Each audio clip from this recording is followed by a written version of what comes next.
Hello, today I will guide you on how to split a CSV file into rows in Excel, full tutorial.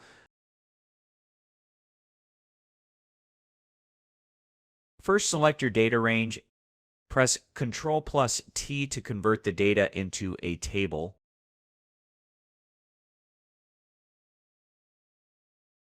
After that, go to the Data tab and choose from Table/Range. The Power Query editor will open. Select the column that contains CSV data you want to split. Click Split Column in the ribbon, then select by delimiter. Choose comma as the delimiter. In the Split At section, choose each occurrence of the delimiter. In Advanced Options, select Split into Rows.